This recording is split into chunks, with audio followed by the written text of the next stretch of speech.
एक बार गौतम बुद्ध अपने भिक्षुओं के साथ एक सभा में बैठे हुए थे। उस सभा में बुद्ध के चाहने वालों से ज्यादा उनके विरोधी थे। जिसने सभा आयोजित किए थे वह भी बुद्ध से ईर्ष्या करते थे। सभा का आयोजन राजा के महल में हुआ था, इसीलिए राजा के सभी मुख्य लोग उस सभा में उपस्थित हुए थे। बुद्ध सभा में जाने से पहले ही जानते थे कि सभा में उनके विरुद्ध कोई ना कोई षड्यंत्र अवश्य रचा जाएगा।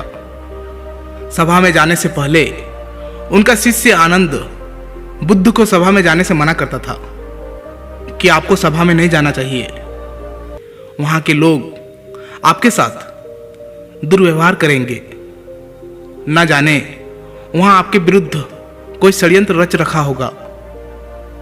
लेकिन गौतम बुद्ध अपने करुणा की वजह से अपने आप को उस सभा में जाने से नहीं रोक पाए।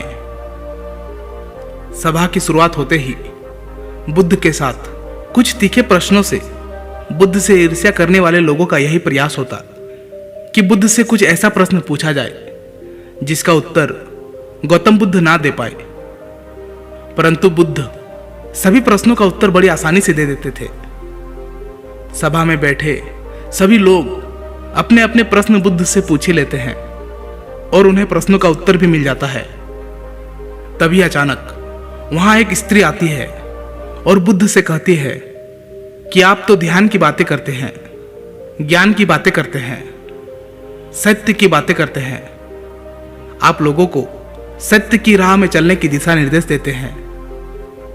क्या आपके भीतर थोड़ी सी भी दया नहीं कि आपको मुझ अबला की कोई चिंता नहीं है जिसे आपने गर्भवती करके छोड़ दिया है? क्या आपको मेरे पेट में पल रहे बच्चे की कोई फिक्र नहीं? उस स्त्री की बात सुनकर उस सभा में हलचल मच जाता है। लोग एक दूसरे से बातें करने लगते हैं।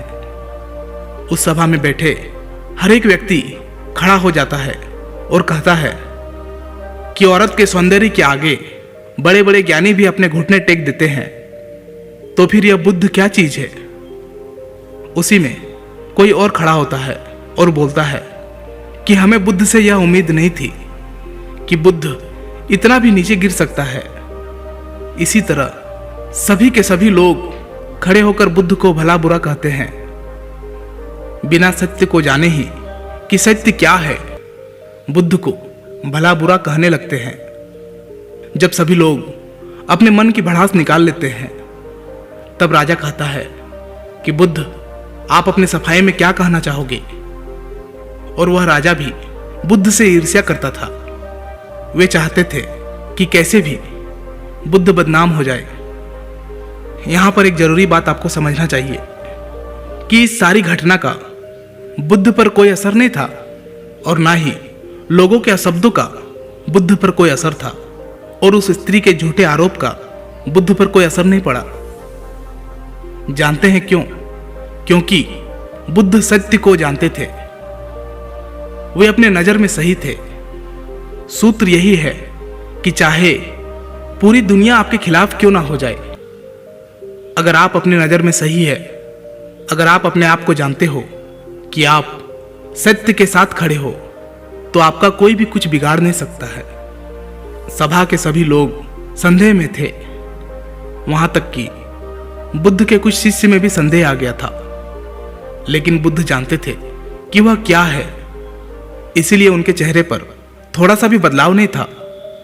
राजा बुद्ध से कहते हैं कि क्या आप अपने सफाई में कुछ कहना चाहेंगे?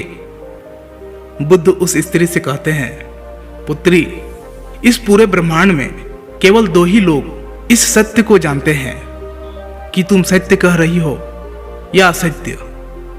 इससे पहले कि बुद्ध कुछ कहते, वह स्त्री बुद्ध से अपनी नजरें चुराने लगी। असत्य को सहारा लेने का कारण है कि अपने भीतर डर का बीज बो रहे हो। अब यह बीज जैसे जैसे वृक्ष बनेगा वैसे वैसे आपकी समस्या बढ़ती जाएगी। सभा का एक व्यक्ति उस स्त्री से कहता है, तुमने बहुत बड़ी बात कही है। अगर यह गलत साबित होता है तो तुम जानती हो ना कि तुम्हें क्या सजा दिया जाएगा। उस व्यक्ति की बात सुनकर उस स्त्री के हाथ पैर कांपने लगते हैं और वह तेजी से वहां से दौड़ने लगती है। तेजी से भागने के कारण उस स्त्री ने अपने पेट में जो भी गठरी बांध रखी थी वह जमीन पर गिर जाती है और सत्य सबके सामने आ जाता है। उस स्त्री ने अपने पेट पर गठरी इस तरह बांध रखी थी जैसे लग रहा था कि वह स्त्री गर्भवती है। राजा उसी समय उस स्त्री को बंदी बनाने का आदेश देता है, लेकिन बुद्ध के कहने पर उस स्त्री को क्षमा कर दिया जाता है। एक बात हमेशा याद रखिए, आपका धैर्य और आपका अपने ही नजरों में सही होना आपको बड़ी से बड़ी समस्याओं से बचा सकता है। इस बात से फर्क नहीं पड़ता कि कितने लोग आपके खिलाफ है, फर्क इस बात से पड़ता है कि क्या आप अपने साथ हैं। दोस्तों, आशा करता हूं कि गौतम बुद्ध की इन बातों को आप अपने जीवन में अमल करेंगे। अगर वीडियो अच्छी लगी तो इसी तरह के मोटिवेशनल वीडियोस पाने के लिए चैनल को जरूर से जरूर सब्सक्राइब कीजिएगा।